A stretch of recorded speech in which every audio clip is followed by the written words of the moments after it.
कैसे डील करता है। बिल्कुल यकीनन। लेकिन अभी पहले फ्रांस अब दौरे पर जा रहे हैं और ये भी एक संदेश है कि साहब देखिए, अगर एक तरफा रिश्ता नहीं चलता है, हम लगातार आपके लिए पलक पावड़े बिछाए बैठे रहें या आपसे मिलते रहें, आप कि आपको लेकर हम अच्छी बातें करते रहें और आप सामने से कुछ ना करें, तो ये भी नहीं चलेगा। हमारे पास है तमाम जो देश हैं उनके साथ रिश्ते मजबूत हैं और उसी रिश्ते को और मजबूत कर सकते हैं, ये भी एक मैसेज देने की कोशिश। और फ्रांस चूंकि न सिर्फ एक मजबूत रिश्ता है बल्कि रणनीतिक तौर पर एक बड़ा साझेदार देश है।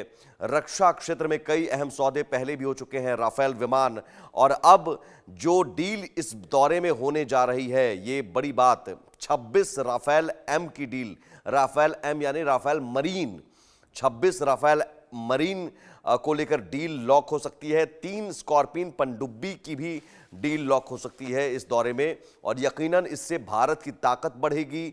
समुद्री क्षेत्र में जो हमारी सुरक्षा है वो और मजबूत होगी 3 स्कॉर्पियन पनडुब्बी से, 26 राफेल मरीन से, और ये दुश्मनों के लिए आफत बनने जा रही है। तो फ्रांस से पहले ही हमने राफेल विमान लिया था, वायुसेना की ताकत में इजाफा हुआ था, और अब 26 राफेल मरीन की डील के बाद, 3 स्कॉर्पियन पनडुब्बी की डील के बाद ये और भी ताकत बढ़ेगी। कैसे? राफेल एम, जिस 26 राफेल एम की बात हम कर रहे हैं, 26 की संख्या में राफेल एम फ्रांस से हम लेने जा रहे हैं। तो राफेल एम की खासियत क्या है ये जान लीजिए। ये एयरक्राफ्ट कैरियर है, 2 इंजन सिंगल सीट है इसमें राफेल मरीन में, और एयरक्राफ्ट कैरियर ऑपरेशन के लिए बेहद अहम है। और ये मरीन क्षेत्र में आप समझिए समुद्री सुरक्षा को लेकर और ज़्यादा मजबूती इससे मिलेगी। अत्याधुनिक एवियोनिक्स थिल्स रडार से लैस है, हवा से हवा में मार करने वाली मिसाइल है, और ये दुश्मनों की मिसाइल को हवा में ही ध्वस्त कर सकता है। और यहां समझिए कि दुश्मन के जो भीतरी इलाके हैं उन भीतरी इलाकों में भी हमला करने में सक्षम है, यानी घर में घुसकर भी मार सकता है, तेज रफ्तार से उड़ान भर सकता है, और इसकी रफ्तार के आगे दुश्मन के विमान पानी भरेंगे। 9.5 टन तक हथियार, ईंधन टैंक ले जाने में यह कैपेबल है। Hammer module rocket boosted air to ground weapon है, और ये समझिए कि AM-39 Exocet anti ship missile, laser निर्देशित मिसाइल का भी इस्तेमाल इसमें संभव है। और ये नौसेना की ताकत में इजाफा राफेल एम से होगा। इससे पहले वायुसेना की ताकत में इजाफा हुआ जब राफेल विमान हमने लिया था, और अब राफेल एम से नौसेना की क्षमता में इजाफा होगा। और राफेल एम की जब तैनाती होगी, 26 की संख्या में राफेल एम की डील हो सकती है इस दौरे में, और साथ ही साथ 3 स्कॉर्पियन पनडुब्बी भी हम ले रहे हैं। तो ये भारतीय नौसेना की ताकत में इजाफा इस दौरे में जो डील होने जा रही है उस डील से होगी। तो रणनीतिक साझेदार के तौर पर तो फ्रांस है ही, और साथ ही साथ दोनों देशों के बीच एक अंडरस्टैंडिंग है, एक मजबूत रिश्ता है। वॉशिंगटन को भी संदेश देने की कोशिश की गई है।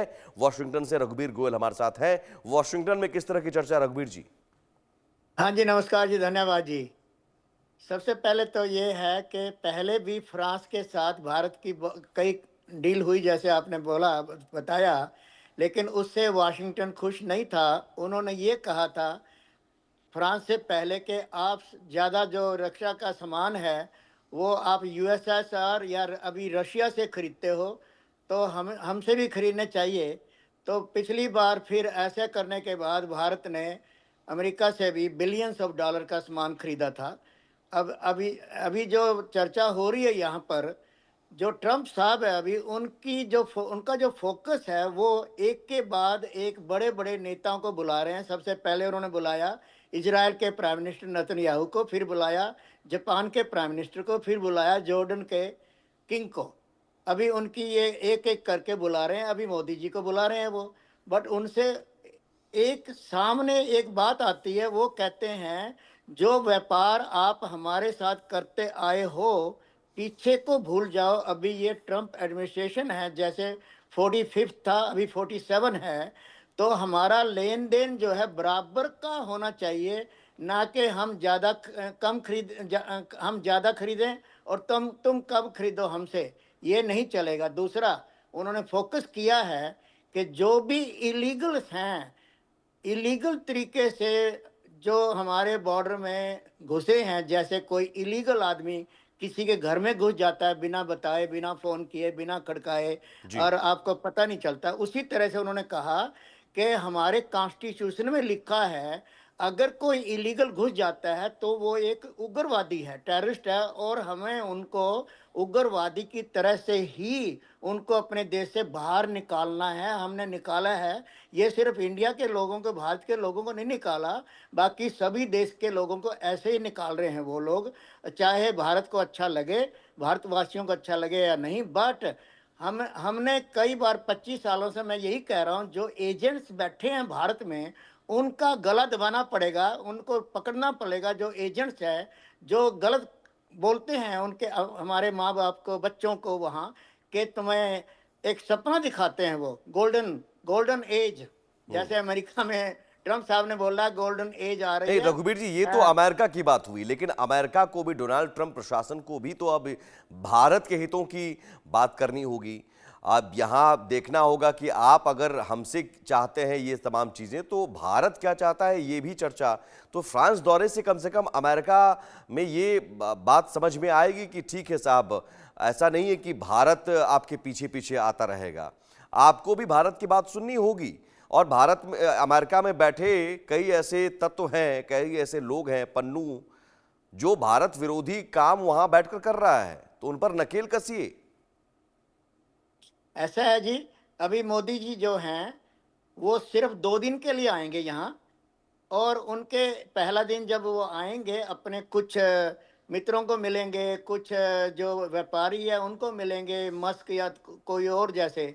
अगले दिन वो जाके व्हाइट हाउस में ट्रम्प जो है, ट्रम्प साहब उनका स्वागत करेंगे झंडों के साथ वहाँ, और फिर वो बातचीत होगी उनकी, चाय कॉफ़ी होगी, सैंडविच होगा, कोई डिनर विनर नहीं है शाम को, जैसे भी है। फिर उसके बाद वो ये कहेंगे, ज़्यादा एक्सपेक्टेशन हमें वाशिंगटन से इस वक्त मोदी जी और ट्रम्प साहब के बीच में से नहीं लेनी चाहिए। लेकिन एक तो व्यापार की होगी कि अभी व्यापार हमारा कैसा चल रहा है, और कल का व्यापार, और उसके बाद मोदी जी यहाँ के जो रक्षा मंत्रालय है, डीओडी या पेंटागन में जा सकते हैं, जी। जो कि वहाँ नए सेक्रेटरी ऑफ डिफेंस है मिस्टर हेग सेठ, और वहाँ जापान के भी गए हैं और नेतन्याहू भी गए हैं, और मोदी जी भी वहाँ जा सकते हैं, जिनके साथ वो बोलेंगे कि अब डील साइन करो हमारे साथ कि हमसे भारत क्या और कितने का सामान खरीदेगा।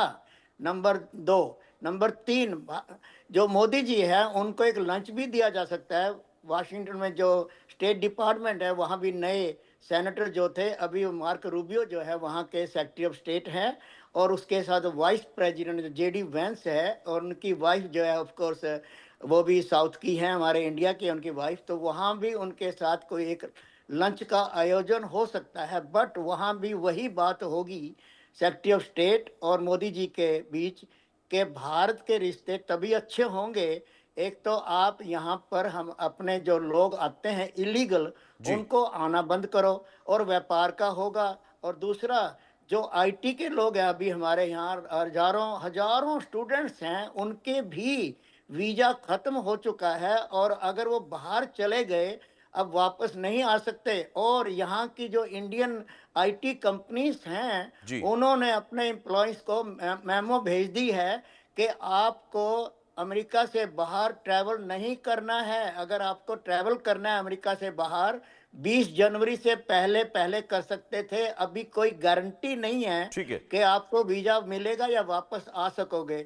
तो जो मोदी जी का दौरा है अभी ट्रम्प साहब के बीच में, ठीक है। ये बहुत ही अहम है, और इंडियन अमेरिकन कम्युनिटी बिल्कुल तैयार बैठी है उनके स्वागत के लिए, और उनके हक में उनके साथ में खड़े होने जी। के लिए डेमोन्स्ट्रेशन भी होंगे उनके लिए, उनके ठीक है। फेवर में, और ठीक है। मोदी जी के खिलाफ भी डेमोन्स्ट्रेशन होंगे, सरदारों के और मुसलमानों के, कश्मीरियों के। ठीक है, बहुत कुछ तय होगा यहां से आगे। डोनाल्ड ट्रंप और प्रधानमंत्री नरेंद्र मोदी के बीच की जो केमिस्ट्री है, उस केमिस्ट्री के जरिए, उन तस्वीरों के जरिए बहुत कुछ संदेश दुनिया भर में जाएगा। लेकिन उससे पहले फ्रांस दौरा आज से शुरू हो रहा है, और इस 3 दिवसीय दौरे से भी संदेश बहुत हद तक दुनिया को जाएगा।